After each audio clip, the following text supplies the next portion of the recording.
Most high-achieving leaders don't recognize they have three brains, not one. And those three brains dictate and determine how they show up.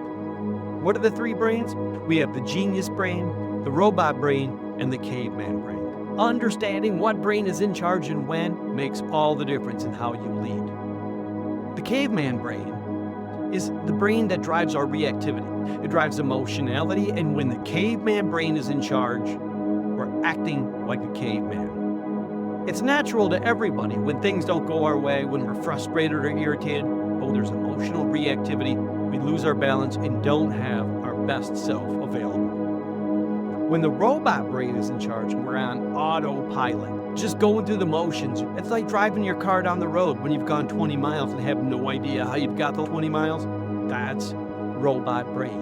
And finally, we have genius brain. Genius brain is when we shed the other two and access our true potential. This doesn't happen easily, and a lot of us will think that we're accessing genius brain, but we're really just playing out this deeply ingrained pattern of the robot. When the robot doesn't work and we get frustrated, we end up falling into that caveman brain where we become a victim of the world. We blame, we make excuses, we justify and rationalize. That's what it looks like when the caveman is in charge. To become the best version of yourself as a leader, you must access your genius brain. And that starts when you lead yourself first. Most leaders don't understand that their leadership style is their biggest limitation, because leadership style is nothing more than your personality playing itself out at work. In a word, it's the robot brain. When your robot brain is playing out, you're just going through the motions, because guess what? The patterns that drive your thinking, you established early on. When you came into the world, you didn't have any software. You had experiences based on those. You formed your software. In the first 3 years of your life, your brain was forming 1 million neural connections a minute. Mind-blowing. 1 million neural connections a minute. So when you're 3, 5, 7, 8, 10 years old, you've constructed your worldview. You've constructed your self-concept. Your ego identity is fully formed. Now, you call that your leadership style? Nah, it's your personality. If you really want to be effective, you have to cut through that leadership style, interrupt the robot brain, and access true choice. That's the power of your genius brain. The biggest myth and where leaders go wrong is they focus on getting stuff done, because that's been the secret to their success. But here's the thing, what got you here won't get you there. You have to upgrade your neurocircuitry. You have to upgrade the software. See, leadership isn't about getting stuff done. Leadership isn't about your performance metric. Leadership isn't about your vision, your mission, your cause. No. Leadership is about helping mobilize and bring out the best in others towards the vision. As a leader, your job is to articulate the vision and get people excited to carry the weight and move that direction. Leaders, founders, executives, entrepreneurs, what happens? They roll up their sleeves and get things done. If you're one of these, you understand everything goes through you. You're making decisions and you're becoming the bottleneck. Stop being the bottleneck. To become a true leader, you must think like one, and that requires developing a new pattern. You can't keep doing what you always did, or you'll keep getting what you've always got. You can't be the one who's always right. You can't be the top performer. You must change if you want your business to change. And that starts with leading yourself first. When I ask leaders what their caveman looks like, they'll often tell me when they get triggered, they stop and assess. In those moments, we get hijacked by our limbic system. We get short, condescending, sarcastic, or start talking over people. It's when stress takes over, driven by emotion. That's the caveman brain. Sometimes it's subtle. Sometimes we shut down, get quiet, stop talking, take our marbles and go home. It takes different faces. There's a lot of faces to the caveman brain. When it's there, you're not the best version of yourself. It's a survival mechanism. And when it's in charge, you begin to be driven by your emotion. That's never going to achieve the best results. Step 1, become aware of when your caveman is in charge. What's it look like? How do others see it? If you don't know or you don't think you have a caveman brain, start asking others and you'll recognize that they know. They know what it looks like. Your spouse, colleagues know. Your boss knows. Your direct report knows. Your kids know what it looks like when you're irritated, frustrated, and when caveman is in charge of you. Because underneath it all, there is some more vulnerable emotion that's driving you. When that emotion is in the driver's seat, your potential is obscured to be the best version of yourself. Interrupt those reactive patterns, the robot brain, and access your potential. The biggest mistake leaders make in trying to solve problems more quickly is they basically avoid their blind spots, right? And there's really 4 core elements in problem solving. It's the STAR model: strategic, tactical, analytic, and relational. Without exception, like being right-handed or left-handed, you're going to have a preference in one of those 4. And you will have one of those 4 that you defer, that you overlook. It's your blind spot. So you might be a great tactical thinker. That is, you jump in and take action, but you miss the impact. And you find out the hard way. You don't get engagement. You don't get buy-in. Instead, people feel coerced. And you can't figure out why your attrition's so high and nobody does what they're asked. It's not them. It's you. Moving quickly is not the formula for fast results. If you want sustainable results, you have to slow down and make sure that you're moving through a problem-solving process that's intentional and robust and proven over time. The STAR process is strategic, tactical, analytic, and relational. And when you do that with intention, when you solve problems with intention and don't let your bias dictate how you think, you make decisions that are robust and will last the test of time. It all starts with you leading yourself first. Before you can lead others, before you can solve problems, before you can arrive at robust solutions, there's one thing you must do: lead yourself first. To improve strategic thinking. Give yourself permission to be creative. Your job as a leader is to think strategically. I often like to put myself in the position of one of my mentors. What would Patrick Lencioni do? What would the individuals that we esteem in our field, what would they do? What would Steve Jobs do? Imagine it's 5 years from now and you're looking back and you've had wild success. What was the secret to your success? When strategic thinking, you must get out of the day-to-day.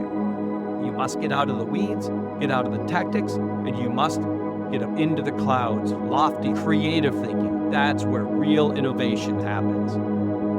However, if you're like so many entrepreneurs and executives, the secret to your success is in getting things done, and that's also then your Achilles heel.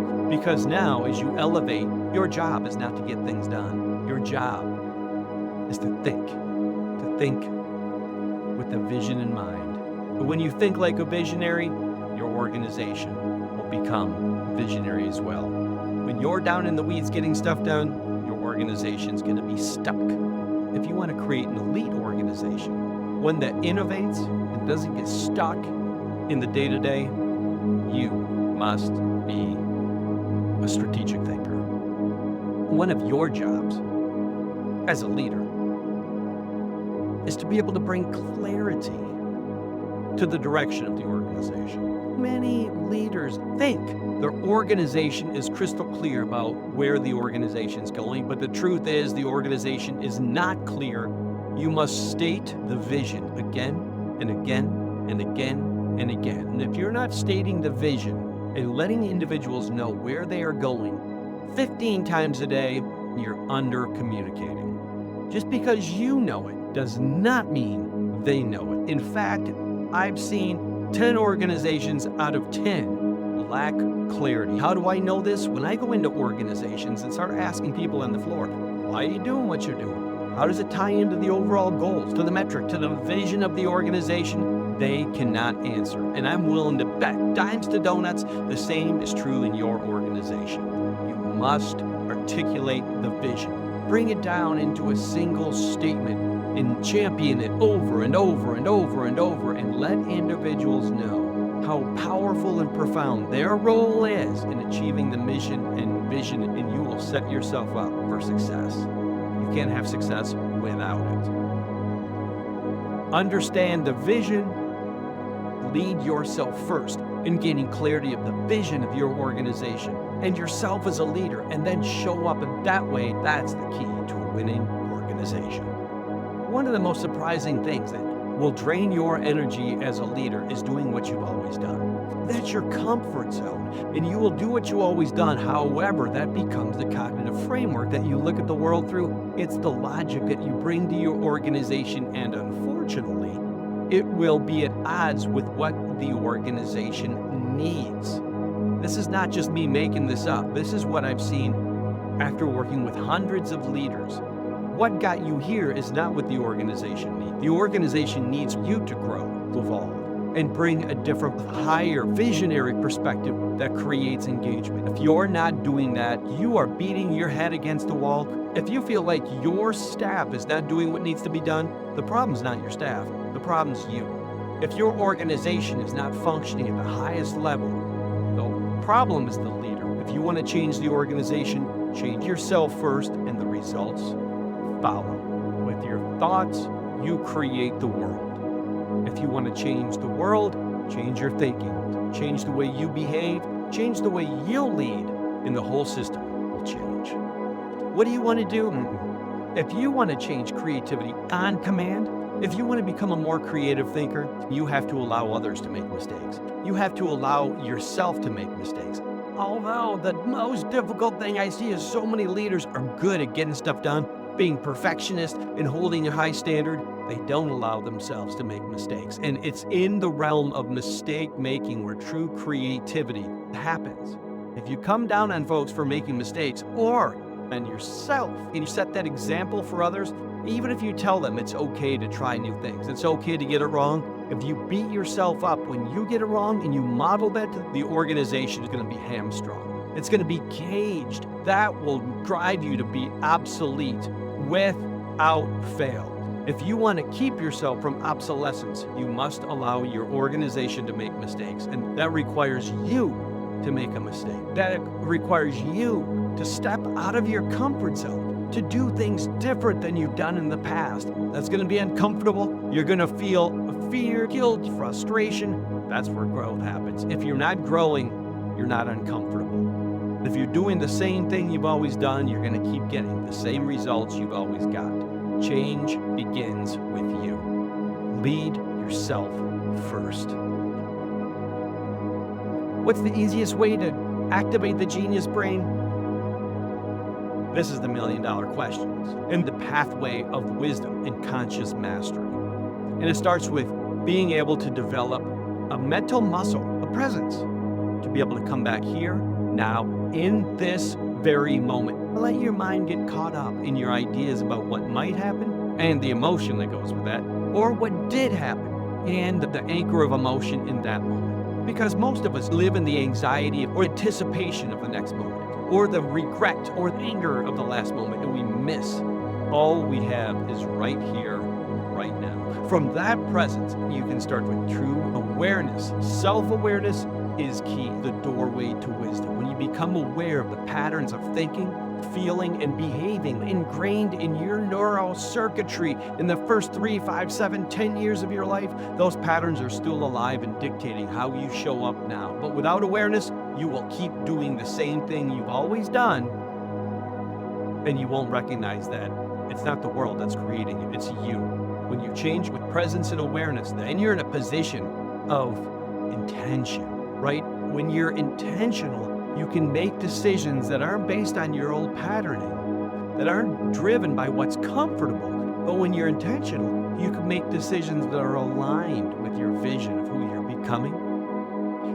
The husband, the wife, the leader you want to be, the best version of yourself on planet Earth in this lifetime. Your vision of that is how you're going to create an exceptional organization. But unless you're aligning yourself to truly become that version of yourself, you might ask, but I've seen miserable people having a miserable impact on planet Earth and being completely divisive in a way that isn't elevating humanity, in a way that isn't elevating their brothers and sisters, in a way that isn't bringing out the best in their organization. Instead, it's creating division. Now, if you want to be a truly wise, enlightened, conscious leader, it starts with leading yourself first. What's that mean? Presence, awareness, and intention, and vision. That is the quadfecta of factors that will allow you to make a difference in your organization, allow you to live your life on your terms.